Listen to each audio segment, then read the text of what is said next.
They underestimated us from the beginning. That was their first mistake. The Galactic Council had existed for over 12,000 Earth years, a bloated bureaucracy run by 100 self-righteous species who believed they had long evolved past violence, past war. Their ships were polished, their laws were thick, their peace was sacred. But their peace wasn't peace, it was control, and Earth had the nerve to question it. I still remember sitting in that curved hall of lies, surrounded by tall, gold-skinned diplomats and floating silken creatures that pulsed like jellyfish with delusions of power. I was Earth's delegate, the only human in that chamber, the only one with real scars. They stared at me like I was a dog in a courtroom. Your species is reckless, said the Velian chairman, a translucent serpental-looking thing with 12 eyes and the more compass of a corpse. Your weapon tests near Zeta 9 violated Galactic Accord number 8475. Peace must be preserved. Peace, they loved that word. You mean your kind's peace, I said, leaning forward, my hands folded over the metal table. Not ours. A ripple of murmurs ran through the chamber. I didn't care. I wasn't there to be liked. I was there to give them a final chance before the last doors closed. We've respected your borders, I continued. We kept our mouths shut when you erased 3 of our colonies under the Ecological Preservation Act. We even watched you disarm our fleets with sanctions and lies. But understand this.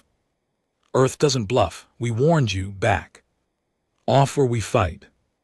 They laughed, not all of them, but enough. The ones with money, the ones who had never seen blood up close. The Verlian's tendrils twitched with smugness. You threatened the Galactic Council. Delegate. No, I said, pushing my chair back and standing. I'm informing you, you've mistaken Earth's patience for submission. You won't live long enough to make that mistake again. I walked out, didn't even wait for the translations to catch up. That was 6 weeks ago. Now I stand on the bridge of the Ari's hammer, Earth's first and last line of defiance. Around me are men born in poverty, trained in silence, raised under orbital bombardments and economic starvation because the Council choked Earth out one law at a time. We were their puppet planet. Not anymore. General, my second in command, Renick, called out, wiping blood from a small cut on his brow. Signal received. All squadrons in formation. Good, I said, staring at the holographic map displaying the Council's capital. System, 13 populated planets, 1 seat of power, no planetary shields because why would they need them? Peace, right? I leaned forward. Execute Operation Noose. Renick hesitated. Sir, once we do this, there's no going back. We'll be labeled terrorists across the entire galaxy. I turned toward him, my jaw tight. We've been called worse. We launched. Earth's fleets didn't match the Council in size, but size didn't matter when you had nothing left to lose. They'd stolen our resources, sterilized our population under health regulations, and wiped 2 of our outposts from existence, then called it containment. And through it all, Earth swallowed its pride. Played diplomat, smiled in their halls. Now we stopped smiling. The first planet never saw it coming. The satellites dropped before their morning bells rang. Kinetic rods from orbit shattered city centers. No lasers, no warnings, just raw old-school destruction. Something they hadn't seen in centuries. We didn't hit civilians unless we had to. We Weren't monsters, but they're military. Stations, their communication nodes. Their council bunkers obliterated in minutes. We moved fast, they moved slower because peace makes you weak. The council scrambled to respond, tried to negotiate, offered talks in emergency. Summits, we ignored them. They had years to talk. Now it was time to listen. Renick turned to me after the fifth strike. Sir, incoming message from the council's inner core. They're begging for a ceasefire. I looked at the screen. Dozens of species with wide, scared eyes. No smugness now, just fear. Play it, I said. A three-eyed diplomat appeared, trembling. Humanity, please. We acknowledge your grievances. Let us resolve this peacefully. I stepped into the screen's view. You had peace, I said, my voice cold. You used it to rob us blind. Now we're here to take back everything you stole. And I cut the transmission. The smell of scorched metal hung in the recycled air. The Ares hammer shook gently under the weight of re-entry, its hull coated in the dust of council debris. I stood still on the bridge, staring at the fading glow of the last orbital station. We just reduced to ash, no more bluffing, no more words, no more treaties signed in silence while our people starved. Sir, confirmation from all battle groups, sectors 9, 11, and 14 are neutralized. No functional resistance remains within the core's defense ring. Renick reported, voice tense with disbelief. They didn't even fight. Of course they didn't. Why would they? They hadn't fought in centuries. They relied on laws, bureaucracy, and threats. Disguised as diplomacy, they sat so high above the dirt of war that they forgot what the ground even smelled like. They thought they were untouchable. I muttered, now they can taste the ash. Across the screen, I saw one of their moons crack in half. Mining facility destroyed, gravity slowly folding it inward. One more hollow promise turned to dust. We didn't just strike, we dismantled. But I wasn't celebrating. Commander, I said quietly, how many civilian losses? He hesitated. Unknown, but preliminary scans show at least 2 cities in secondary fallout zones. I didn't blink, didn't flinch. My jaw clenched, but my voice stayed steady. Make it known we gave evacuation warnings before every strike. If their own leaders didn't care enough to move their people, that's not our burden. Renick gave a slow nod, but I could see the weight of it pressing behind his eyes. He was young, younger than me by nearly 15 years. He grew up in the slums of Europa Colony, where food was a weekly privilege and council drones patrolled daily. He knew what war cost. He just hadn't handed out the bill yet. Now he was. We weren't monsters, but we were no longer victims. 12 hours later, we docked at the ruins of Orbital Base Theta 9, one of theirs. Now ours. Our troops moved through the abandoned station like shadows. No resistance, no trap, just silence. The kind of silence that echoed with fear. I walked through the corridors, my boots thudding softly against the black alloy floors. The council had spared no expense when they built these places.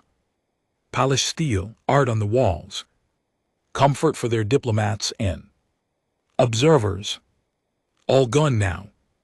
Broken screens, shattered windows, and the occasional smear of dried blood where a panicked officer had failed to make it to a shuttle in time.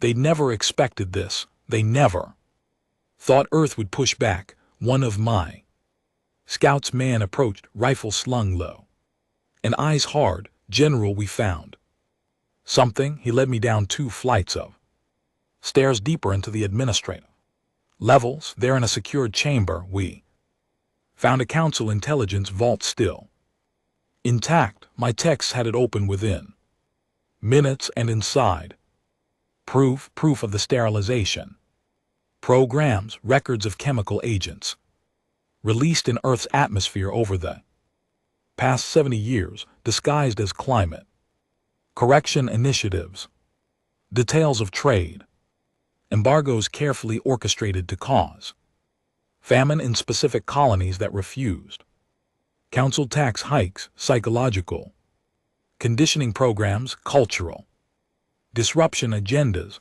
Earth wasn't just being oppressed, we were being erased. Slowly, methodically, and with a smile. My fingers hovered over the console, scrolling through line after line of classified data. I had to swallow the bile rising in my throat. They called it Project Veil. One of the techs muttered, said it was designed to ensure long-term compliance of unstable Tier 3 species. Unstable, I repeated, they mean human. Len's fists clenched, permission to leak this to every comm beacon we've got, sir, I nodded.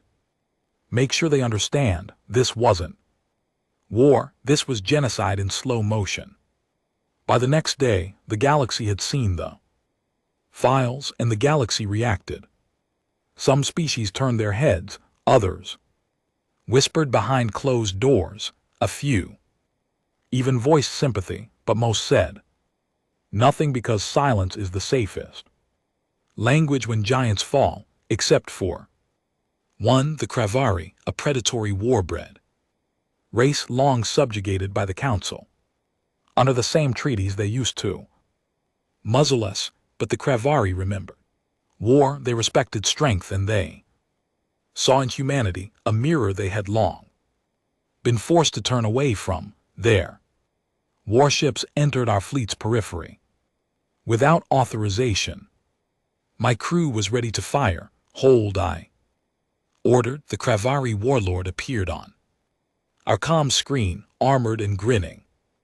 Like a wolf in a temple, we watched your fire consume the stars, he said.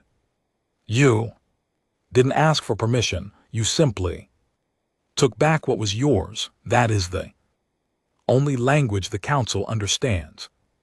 I met his gaze. You looking to join the flames or douse them? Neither. We offer a pact, no oaths, no treaties. You burn. The Council will keep the heat on. I nodded once. Accepted. The Council wanted peace. Now they had a galactic firestorm. As retaliation they tried to send a fleet toward Mars. Pathetic move. They thought Earth would panic, that we'd retreat to defend home. They still didn't understand who we were. We didn't go back, we went through. I deployed 2 battle groups directly into the Council's primary naval orbiting Lion Prime, not to capture, not to negotiate, to erase. Our rail cannons tore through their cruisers like wet paper. Our stealth frigates crippled their supply lines before their admirals even woke up. We jammed their comms, hacked their navigation systems, and redirected their own defense satellites against them. Lion Prime burned for 7 days. During the siege, I walked through the command deck with the Council's military commander, a graveling 6-armed diplomat. Turned coward, we pulled from a wrecked command ship. He begged. They always begged. You don't need to do this, he pleaded. There are civilians on that planet, families, non-combatants. Same as our colonies on Rhea, I asked. You watched those children die under Council fire. You stood by while our water was poisoned, while our skies were filled with ash. He stammered. That was different. We were misinformed. It wasn't supposed to. I stopped him with a glare that shut his mouth. You were informed just fine. You simply didn't care. I handed him a data chip On it. The last 10 minutes of Lyran Primes. Evacuation zone, not enough ships. People clawing at each other for a seat. Mothers holding dead babies, fires. Raining from above. Let this be the new language, I said. Let them speak it. By week 4 the Galactic Council was fracturing, several member species pulled out entirely. Few openly supported us, others tried to stay neutral. But the core races, the ones who built this false peace, who wrote the rules, with bloodless fingers they doubled down, they sanctioned Earth again. Laughed in broadcasts about how humanity would fall under the weight of its own aggression. They still didn't get it.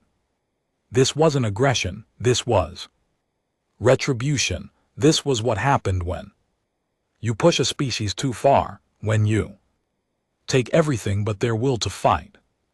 We weren't the villains, we were they. Consequence, I stood alone in my quarters that night, watching the stars drift past through the reinforced glass. I hadn't slept in 3 days, my hands trembled when they thought I wasn't looking. I could still hear the screams. When I closed my eyes, some hours, some theirs, it didn't matter, all war sounds the same in the end, but I never questioned it, not once. They made this war, they built the gallows and asked us to smile beneath the rope. Now they'd see what happened when the condemned broke the noose. Renick entered quietly. Transmission from Earth, sir. I turned. Go ahead. A face flickered into view. President Corrin, the last elected leader of a dying world now rising from ash. General, he said, voice ragged, eyes sunken, we just received word. Council's high chamber has called in emergency vote to declare Earth a Class X threat. I raised a brow. Meaning every council species is now authorized to use lethal force on sight. No negotiations, no more diplomacy. Good, I said. Corrin blinked. Good. That means they're scared. The next operation was personal. We targeted Elysium Prime, once a trade hub, now the seat of the councils. Remaining elite, I wasn't supposed to lead the strike. Command wanted me the rear coordinating, but I couldn't stay behind this time. I needed them to see me, the face of the species they tried to erase. We dropped from low orbit in the dead of night, no lights, no music, no warning. Just boots on the ground and justice on the wind. Their peace was shattered now. Forever, and the message was finally clear.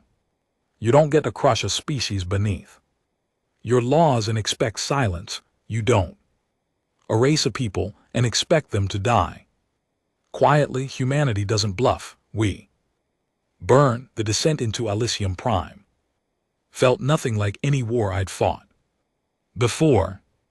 Most drops, your blood surges. Adrenaline takes over, nerves settle. You get into rhythm, lock in, move forward, but this time it was different. This time there was a silence before the drop, not just among my men but inside me, a calm, cold kind. I looked across the drop bay of the Ares Hammer. Rows of soldiers stood in grim silence, faces hardened by weeks of fire and rot. We were no longer the underestimated underdogs from the edge of a forgotten planet. We were the reckoning, and they knew it.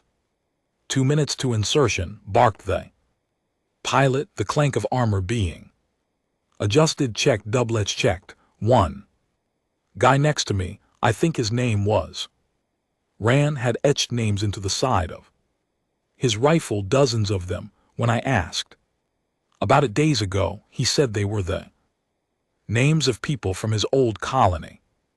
Dead, starved, gassed under compliance enforcement. He had no family left, just the rifle, just the names. This war wasn't about survival for him, it was about balance. General Renick called from the comms. Rig at the rear, we've got reports from the surface. Council forces abandoned.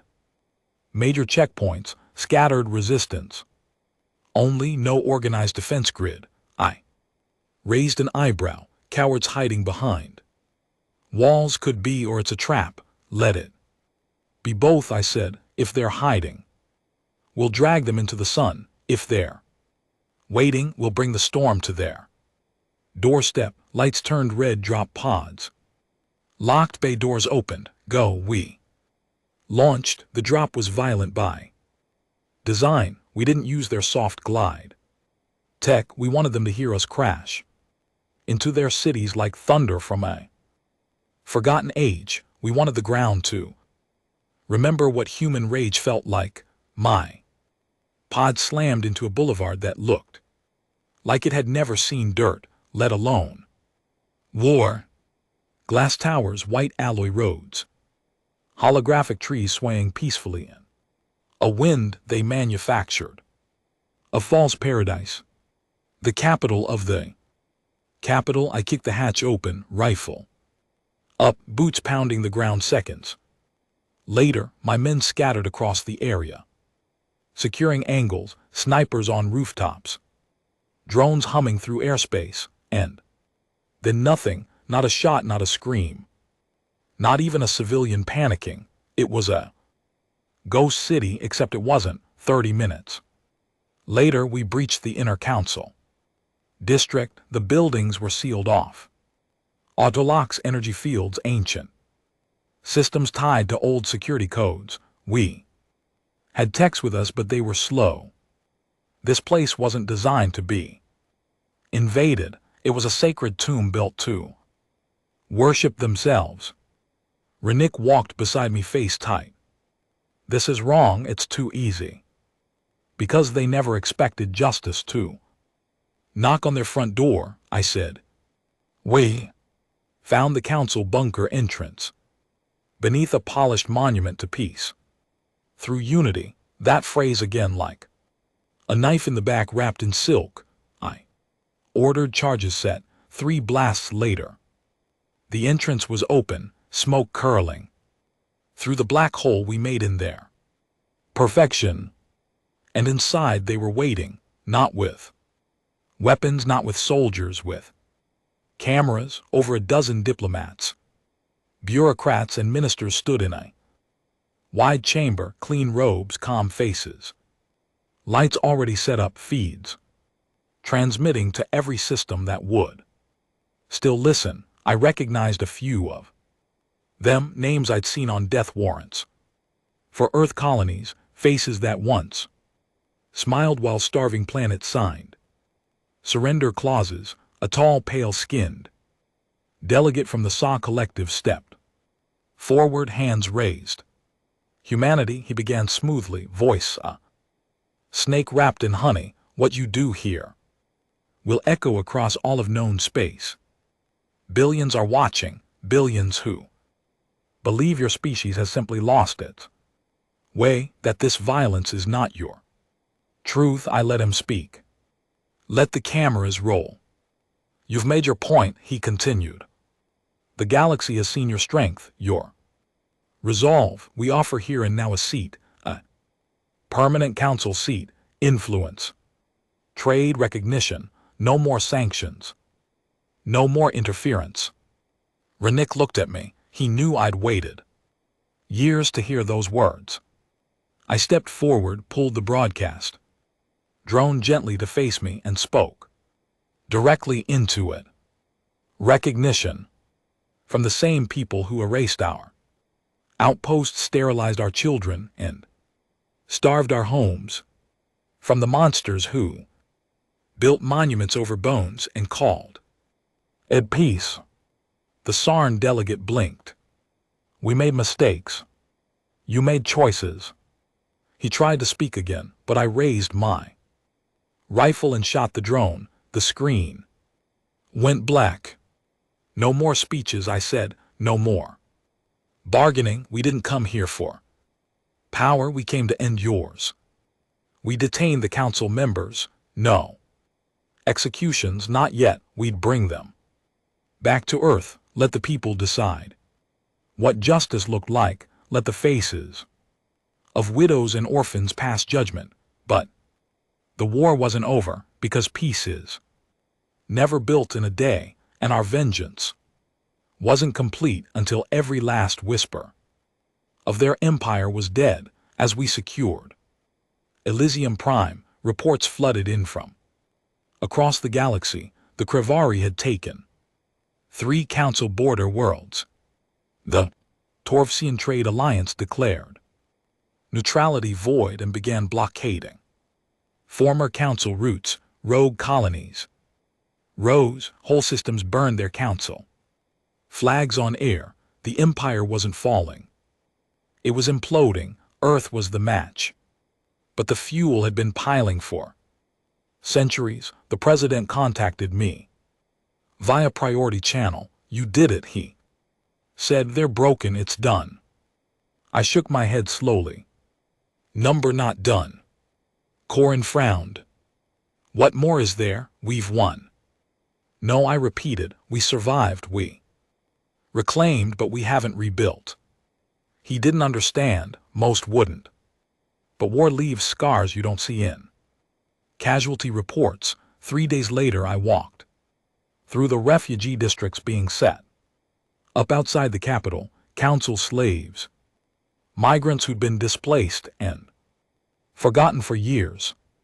We found them in subbasements, in camps, in the shadows of towers that never once acknowledged their existence. Humans weren't the only ones brutalized by the system.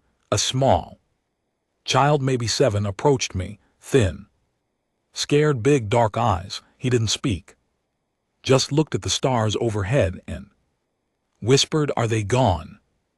I knelt down slowly. Not all of them, not yet, but soon. He nodded and walked away without saying another word. Later that night, I sat alone in the ruined chamber of the council's central dome. It used to hold their symbol, 1,000 stars in a circle, unity they called it. Now it was cracked and falling. Good, because what we'd bring next wouldn't be unity, it would be truth, harsh, bloody human truth, and maybe one day that truth would lead to something better. But not today. Today we buried the lie. Victory doesn't come with a parade. When your boots are soaked in blood, it comes with silence and questions. 3 days after Elysium Prime fell, I stood over what used to be the council's great tribunal hall, their proud chamber of universal justice. Now it was just a ruined dome cracked by blast fire, half its ceiling missing and the rest buried in soot and silence. But I wasn't there for symbolism. I was there because I needed to remember what this place once stood for, and how many lies were whispered in the name of peace. Renick approached from behind, hands behind his back, voice low. Tribunal set up, they're waiting on you. I didn't move, just stared at the broken ceiling they used to sentence entire planets in. Here, I muttered. Whole civilizations condemned by one vote. You know how many people from Earth ever sat on their panels? 1. I turned slightly. Number not even 1. They let a Martian diplomat sit in for 2 days only to use him as a scapegoat. After they bombed Europa Colony, we were never part of their law, just subjects beneath it. Renick nodded slowly. That ends today. I wasn't so sure, because what we were about to do wasn't about justice anymore. It was about retribution, and retribution doesn't always wear a clean face. The tribunal was held in the eastern sector of the capital, in a repurposed logistics center turned war court. No pomp, no ceremony, just steel chairs, harsh lights, and an iron table. where 27 high-ranking council officials now sat, wrist-shackled, faces pale.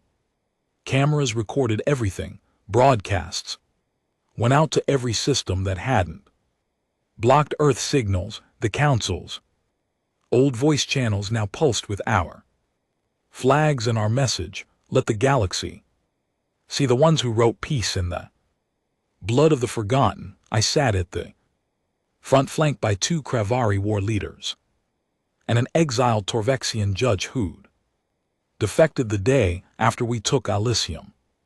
His name was Yarn. Cold, calculated. He didn't care about humans, but he hated the council more. Perfect man for the job. We didn't ask questions, we read evidence. First Project Veil, then the sterilization logs, then the communications proving Earth colonies were deliberately deprived of medicine for compliance shaping. Each one, when read aloud, cracked another layer of silence across the room. Some of the officials cried, some sat with blank faces like they still thought this was a negotiation. But one, an old Netheri bureaucrat named Selvik, spoke up. We did what we had to do to maintain order. You humans are emotional, violent, disruptive. We tried to help you evolve. You helped yourselves to our resources, our children, our land. I snapped. And now you want to rewrite your crimes as policy. He leaned forward, steel in his tone. And what are you doing now? Is this not violence? Are you not killing civilians, bombing worlds? What makes you better than us, General? I stared him down. Nothing, I said. The room went quiet. I'm not better than you, that's the difference. I know exactly what I am. I don't pretend this is clean. I don't hide behind fake laws or polished speeches. You killed behind curtains. I kill in the open. And when this is over, I'll carry the guilt you never had the spine to feel. He sat back speechless. Renick cleared his throat. Deliberations, General. I nodded. Begin. We tried them publicly, brutally, not with beatings or torture, but with words sharper than any blade. Each one was given the right to defend themselves. Some begged, some wept. One tried to bite off his own tongue. Didn't matter.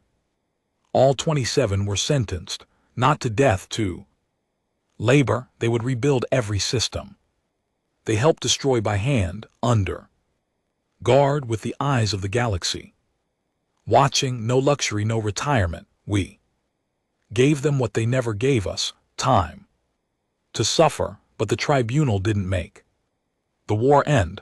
If anything, it made things worse. Other species, neutral ones, started questioning Earth's authority. Some didn't like what they saw, not because they loved the council, but because they feared us more now, and fear spreads like fire. Sir, there's unrest on Vistari 9, Renick reported during a briefing 2 nights later. Local resistance cells are pushing back, not council loyalists. Civilians, I frowned. Civilians. Why? They say we're occupying, not liberating. I slammed my fist on the table. We burned for 100 years under the council's rule, and now they think we're tyrants. They don't know our scars, he said. Number. He paused. Should we send in the militia? No, I said slowly. We send doctors, food engineers. They want to see the other side of us. Let them for now, but if they shoot, then we shoot back. But only if they shoot first. The hardest part of war isn't the fight. It's what comes after, the silence, the guilt, the faces you can't unsee. I walked through one of the refugee zones outside Elysium. 3 days later, saw the Kriri handing out food to alien children. Saw a human engineer helping a Inthari fix an old water purifier. This was the side no one broadcast. No one watched the healing, only the fire.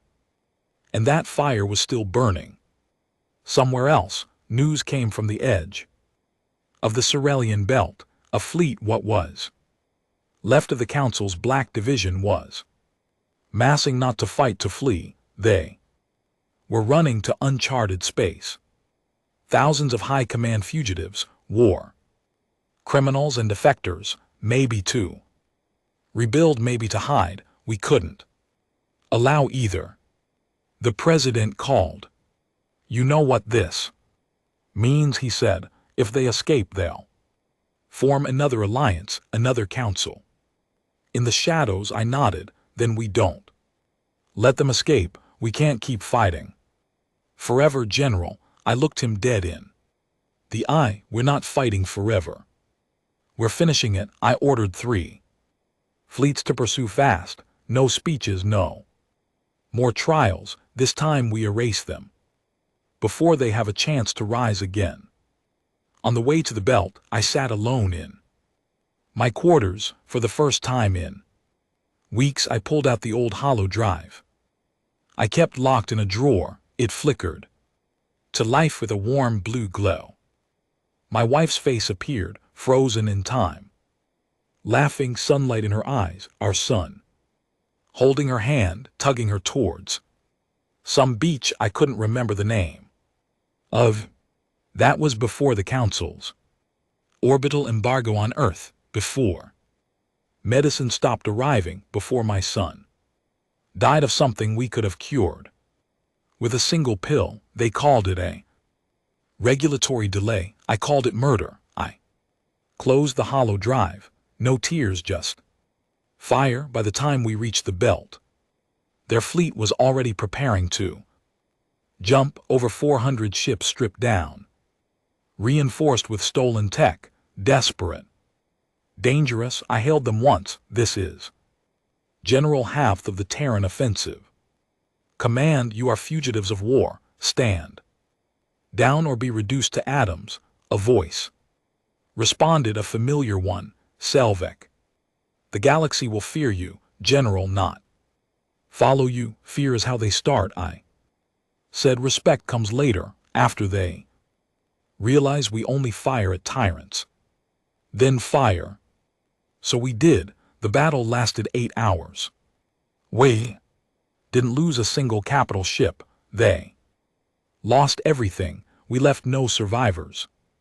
Some called it genocide, but this time, no more courts, no more council, just silence in the belt and the slow, steady echo of justice. We returned to Earth. Week later, the stars felt different.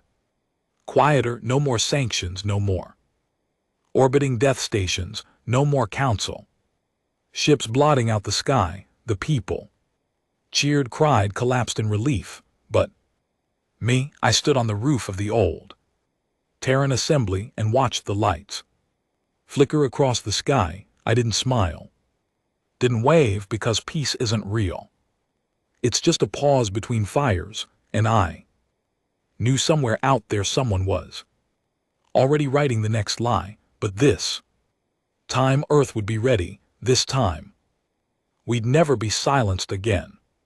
6 months after the Council's fall, Earth had become what it never wanted to be, a power, and the galaxy never forgets who held the match when the Empire burned. On paper, we weren't conquerors. The official line was that we were liberators, enforcers of justice, defenders of the voiceless. That was what they wanted, printed in the new Charter, the United Species Resolution, drafted under Earth's guidance and signed by 47 newly free systems. But outside the Charter, outside the broadcast smiles and handshakes, everyone knew the truth. We didn't just win, we shattered the galaxy's spine. And no one forgets the man who swings the hammer. General Haveth, Rennick said as he stepped into my office aboard the Ares hammer, now docked in Earth's upper atmosphere. We've received intel Resistance movement on Orza Prime. Calling themselves the Remnants, I rubbed my eyes. Another one, he nodded. Grimly, this one's different, well undid. Former council military officers. They're not just looting, they're organizing. Targets, supply lines, communications. Hubs, medical stations, and they're not just targeting Earth personnel either. Query Toxians, even defected Velians. I leaned back in my chair, staring at the ceiling. 6 months, 6 damn months. And already we were drowning in rebellion because power creates resentment, no matter how clean your cause. We know who's lading it. Renick handed me a data pad. I scanned the name and froze. My voice dropped into a whisper. Cora Rovin. A name from the old days, a name I thought was long buried in ash. I met Coraro 15 years ago on a diplomatic mission to LRA-4, a neutral moon home to one of the oldest council militarities. Back then I was still a soldier trying to fit into a world that hated Earth's flag, and Coraro, he was the future of the council navy, brilliant, calm, calculating, half-human by blood, though he never admitted it in public. That's how he survived. We trained together in silence, fought mock battles, shared whiskey and basement under strict surveillance. For a brief moment, I thought he understood Earth's pain, thought he might be the bridge, but when Europa colony was wiped out, he said nothing. When Earth's colonies were sterilized, he remained loyal, and when the war began, he disappeared, vanished from command. Now he was back and building an army. We launched Operation Splice less than a week later. 2 battalions dropped on Orza Prime under cover of night. Krivari shock troopers in front, Terran flamers in the rear. Standard urban sweep protocol, no mercy, no warning.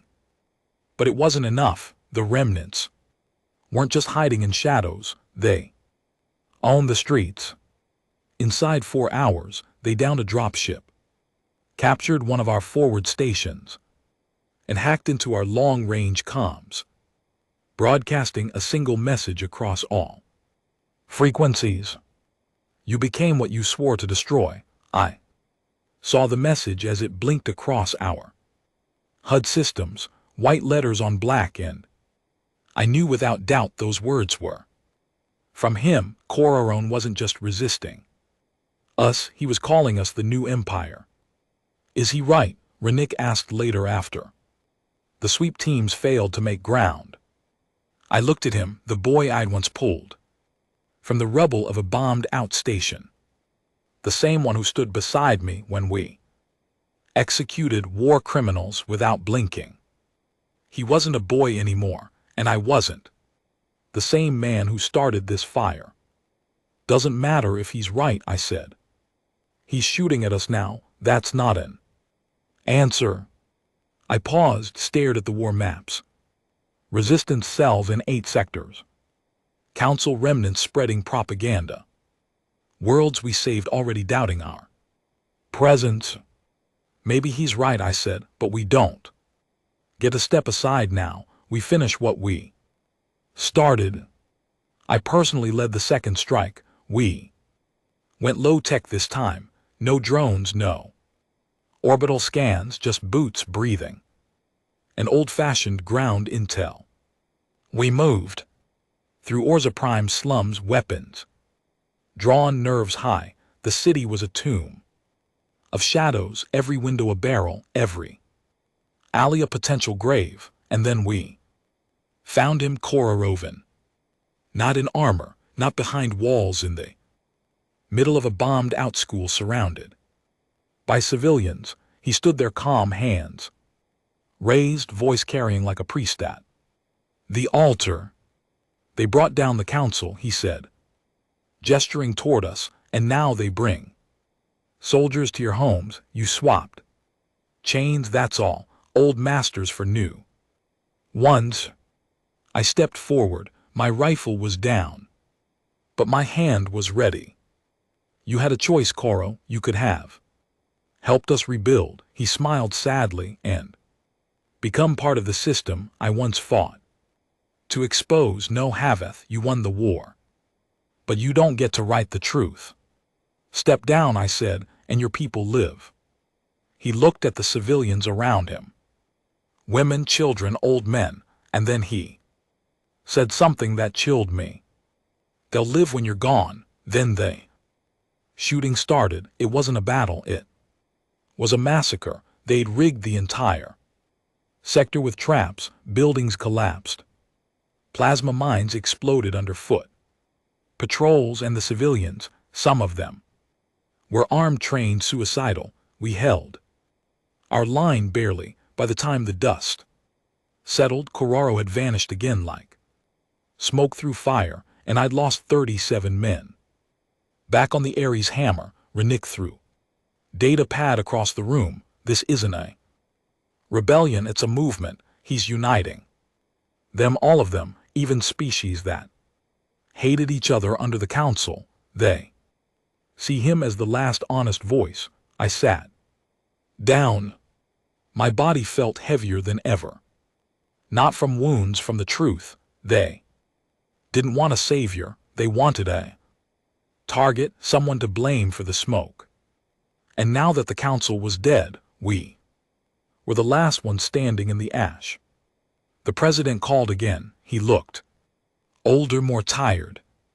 Public approval of the offensive is down to 48%. Trade routes are collapsing.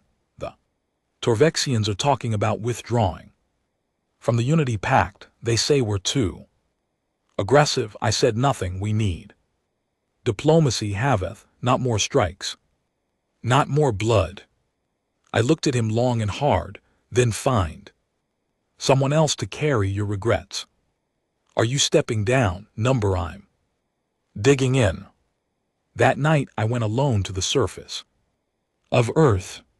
No security, no command, just me and the ruins of a city near the North Atlantic coast that had never recovered from the embargo years. Concrete jungles buried in vines.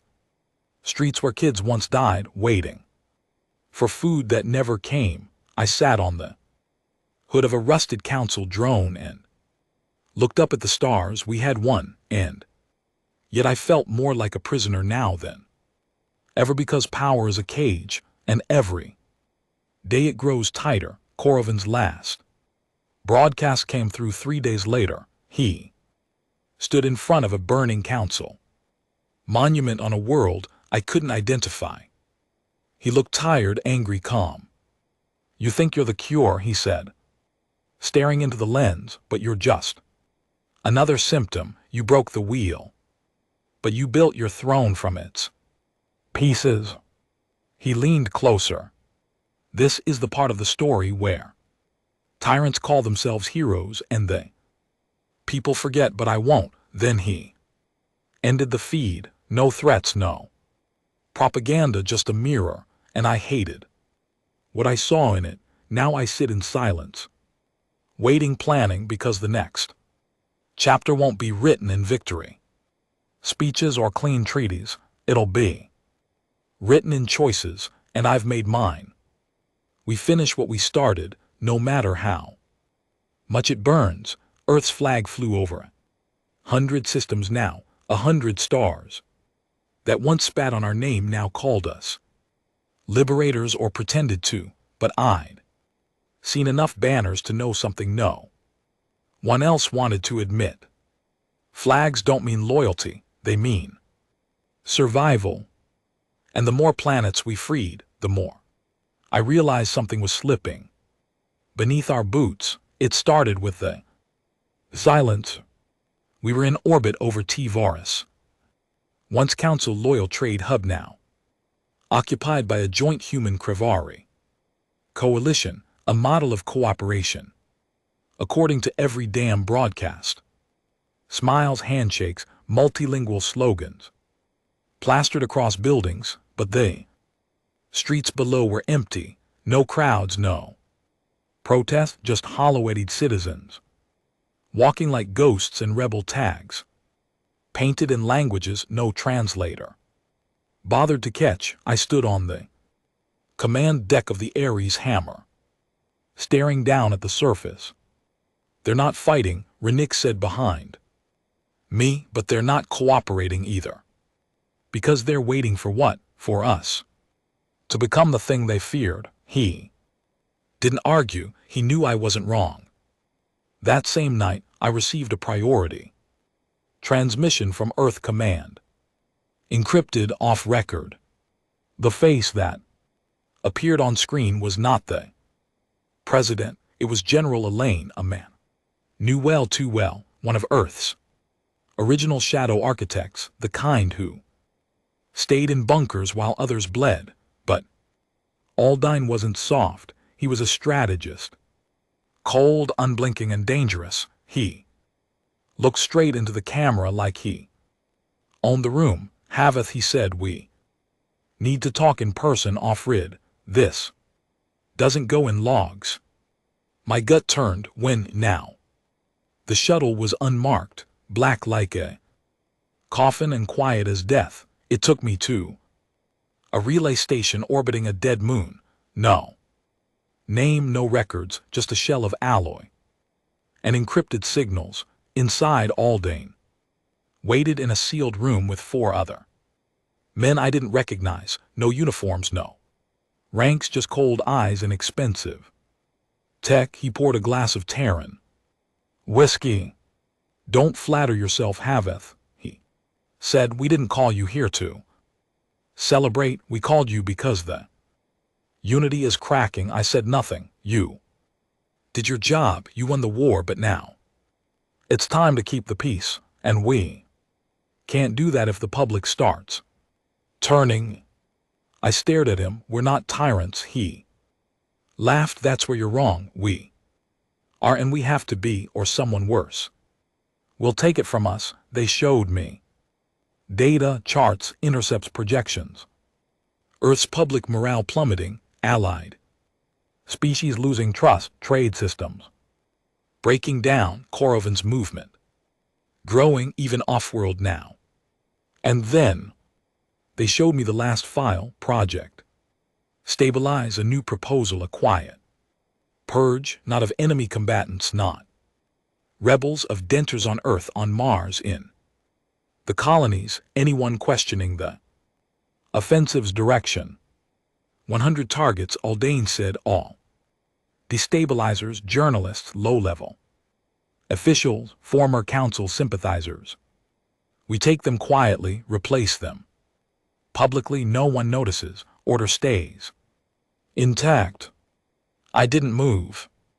Why me? Because people still think you're clean. They trust you. So when this operation moves, we need your face on it, even if you don't pull the trigger. You nod and it moves. I stared at the names on the list. One caught my eye. Dr. Corinne Voss. She was my teacher before the war, a historian, the woman who first taught me what empires do before they fall.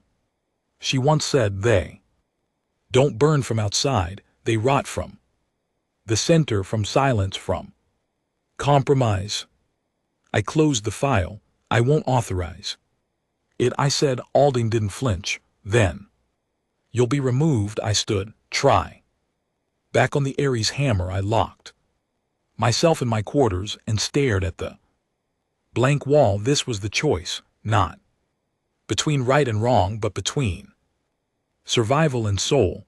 I'd killed thousands, ordered strikes that leveled cities, but it was always war, always against the ones holding the whip. Now they wanted me to aim the gun at my own people. Renick noticed the shift. You look like you've been talking to devils, he said.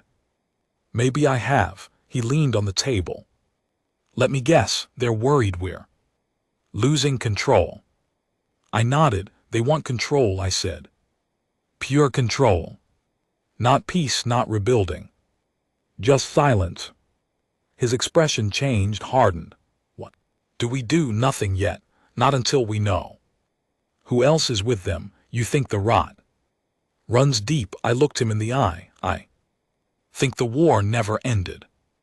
A week later, the first assassination happened not by my hand, a journalist from Mars, a known critic of the offensive, committed suicide in her home. No investigation, no autopsy. Clean record. Then another, a former council translator, heart attack. He was 32. Then another. They didn't wait for me. They started without me. I called the president, demanded answers. He didn't even blink. Haveth, you've done your part, let us do ours. You think we can govern without control? Do you think peace grows from freedom? I stared at him, the man I once defended with fire and steel. You used to believe in justice, I said. He laughed softly. No, Haveth, I used to believe in hope. Justice is just the shape we give to power. And then he cut the line. I knew then Earth was no longer home. It was the new throne built from the bones of the old empire, and I was the crown they wanted to put on it. I summoned Renick. We're pulling out of Central Command.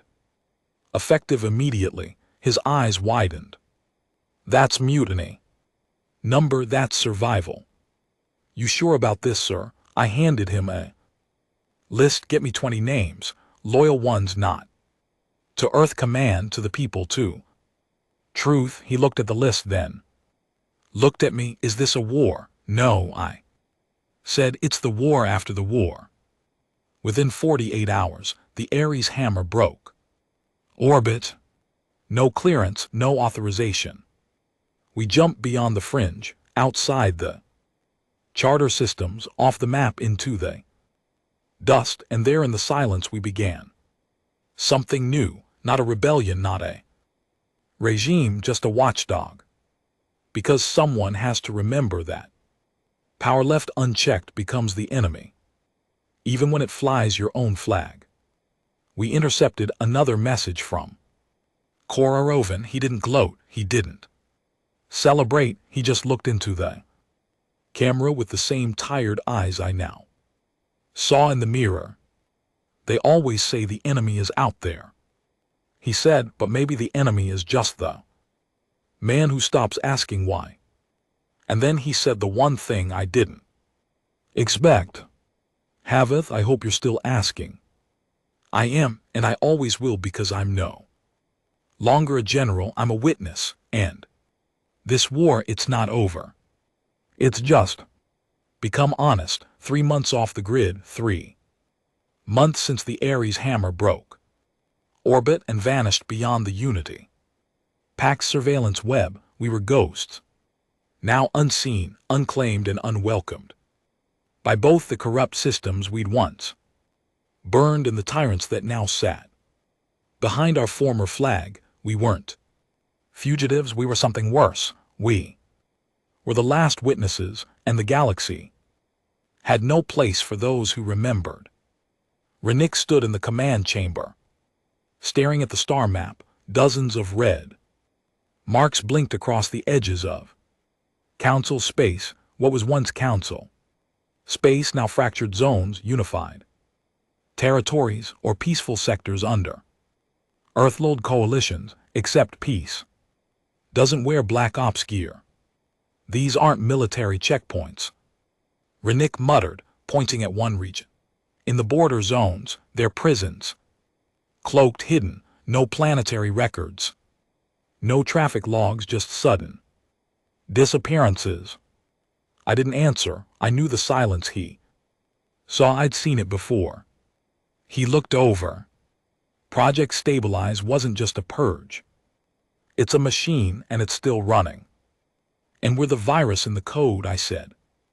He nodded. We were already hearing whispers, dissenters vanishing from colonized systems, anti-unity speakers, cut off from networks, and rebel colonies suffering natural disasters. Days after broadcasting anti-Terran messages, this wasn't peacekeeping, it was control with a scalpel, and I had helped build the hand that held it, but we weren't alone, not anymore. We found the first ship drifting just past the broken rings of Niroth 6. Half-parred signal weak, no official registry but human-built, repurposed. For stealth, I ordered the docking bridge extended. Inside we found defectors, real ones, not criminals, not opportunists, truth-tellers. There were 12 of them, engineers, pilots, former communications officers. One woman had once worked in EarthGV media, said she watched news footage get rewritten before broadcasts. She smuggled out raw tapes, untouched footage of our orbital strikes of civilians who never made it out in time. Collateral, they called them, but she called them by name. I brought them aboard the Ares Hammer and gave them quarters, no questions, no politics. Just a promise, you're not crazy and you're not alone. We started sending encoded signals out in pulses, short bursts hidden in old council frequencies, no identifiers, no origin tags, just one phrase: if you remember the truth, find us. And they did. Small ships, scavenge boats, relay pods, all drifting toward the noise we made like moths to a dying light. Some carried data, others carried scars. One boy had watched his family starve in the reclaimed zones, food withheld, because his father refused to sign unity allegiance documents. His body was skin and bones. His voice didn't shake when he said, they did this wearing your symbol. I didn't apologize, I just said, not anymore. The resistance wasn't a movement, not yet. It was a whisper, and in that whisper was rage. But rage needs direction, or it devours itself, so we gave it purpose. I sent Rennick to meet with the Krevari warlords who had helped us during the uprising. Word was they were fracturing now, some turning pirate, others being hunted by Unity Special Forces for unlawful engagement. But one name still carried weight: Commander Earthus, the Butcher of High Orbit during the fall of Lyran Prime, feared by half the galaxy and still breathing. When Rennick returned, he was bruised and limping, but alive. He'll help, he said, but not for peace. He wants fire, wants revenge, says Earth. Promised alliance, but gave them betrayal. I didn't flinch. Then we let him burn the edges. Controlled chaos, distraction. And the center, Rennick asked. I turned toward the console and pulled up the map of Earth. That's ours. The plan was simple: expose everything.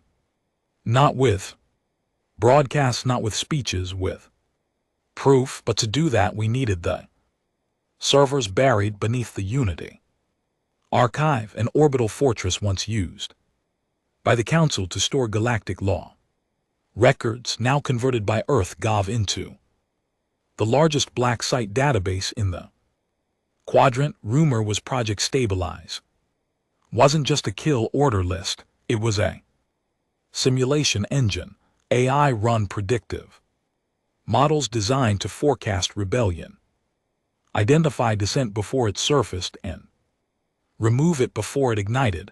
And it was running on every major system. Earth wasn't preserving peace, it was predicting and deleting discomfort. Like we were all lines of corrupted code. To reach the archive, we had to cross into controlled space without being flagged.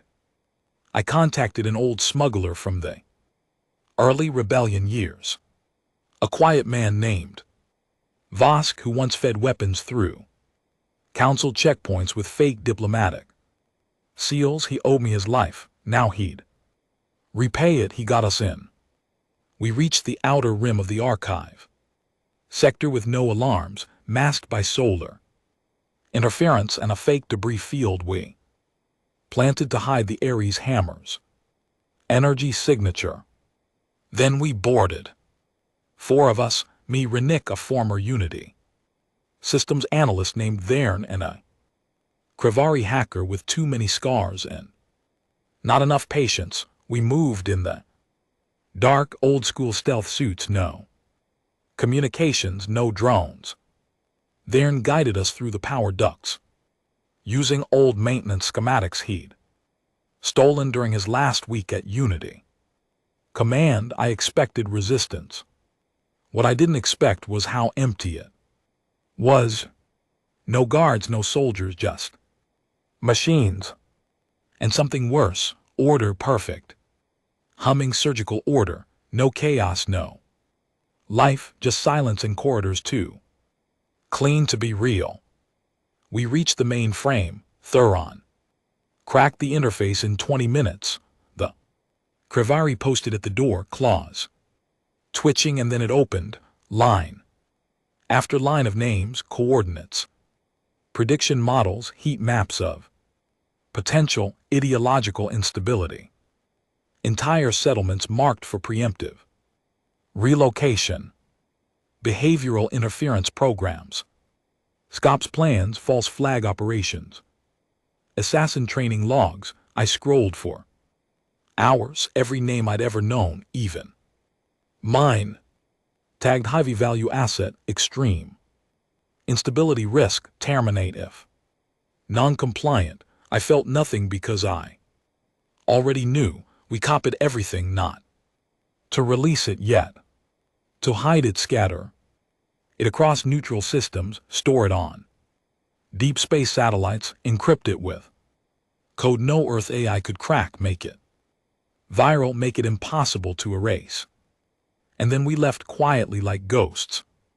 But the moment we returned to the Ares hammer, we saw the price. We'd been followed, Unity agents, not fleet ships, not soldiers, infiltrators. One of our own crews was dead, throats cut in their bunks, another ship gone, no sign of distress, no comms jammed, just gone. They knew now, we weren't just rogue anymore, we were the enemy. I gathered the crew, looked each one in the eye. You all knew this might happen. We are not soldiers anymore, we're not rebels, we're not politicians, we're something worse. We're the truth, and the galaxy hates that. No one moved, not one. I nodded. We burned this to the ground. And they cheered, not because they loved war, but because they finally saw it for what it really was, the only way out of this lie. I sent one last message to Earth, not encrypted, not hidden, just one sentence. We told you we weren't bluffing.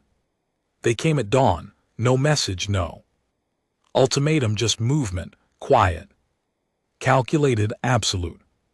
4 Earthfleet dreadnoughts broke through the outer veil of the Nyroth sector, cloaked until they were already on us. Their IDs were scrubbed, transponders, silent holes, matte black, Unity enforcement class, no names, no flags, just judgment in the shape of steel and fire.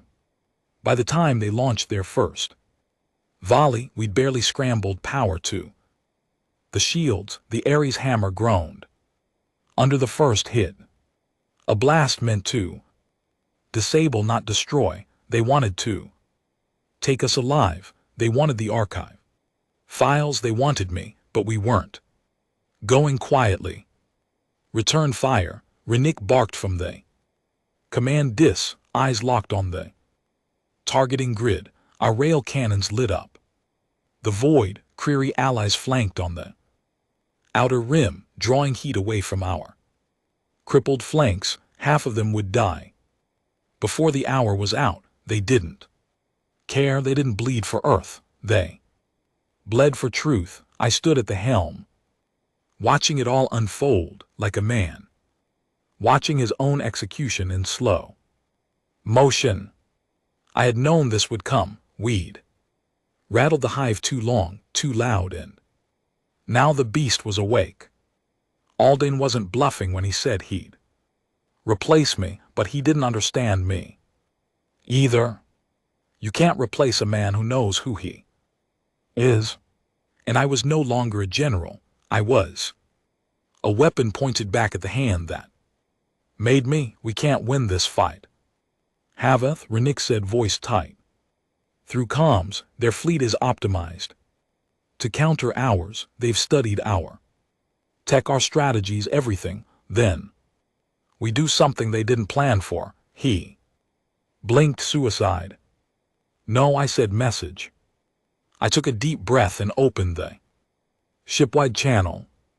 Crew of the Ares Hammer, I said, this is Haveth. You know why we're here. You know what we carry, the data you helped steal, the lives you saved doing it. None of it means anything if we die. Quietly. Silence. Then I continued. So I'm not asking you to fight for me. I'm asking you to broadcast, power up. Every relay, every black channel, every council ghost signal.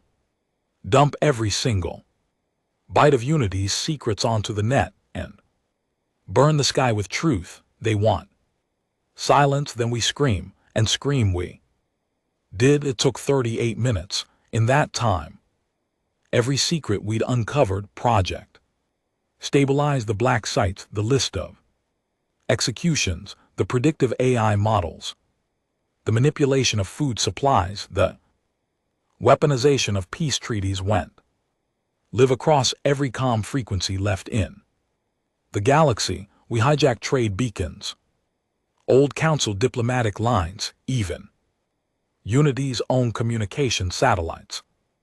They couldn't stop it. They tried, but truth is a virus, and once it spreads, it doesn't ask permission. Rennick turned to me, sweat streaking down his face. Done, he said. It's all out there. I nodded. Good. Then the bridge shuddered again, this time harder. Sparks rained down from the ceiling. They're boarding, one officer shouted. Multiple breach points. I turned, walked to the weapons locker, and grabbed my rifle. Then let's show them why they were right to fear us. The corridors were chaos, flashes of light, gunfire, screams. Unity soldiers in black armor poured in like a virus, sweeping deck by deck using EMP pulses and anti-personnel gas. We pushed back.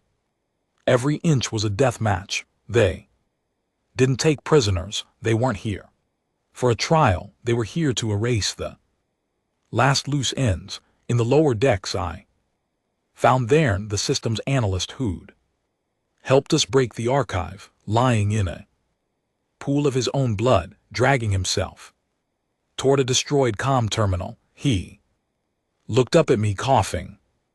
I locked the command chain, he said. Even if they kill us, they can't reverse the upload. I dropped to one knee beside him. You did good, I said. He grinned, blood on his teeth. They're going to hate you forever, Haveth. They already do. We fell back to the command deck, the last stronghold. Dozen of us, Rennick bleeding from a shoulder wound, the Krevari hacker limping, one eye gone.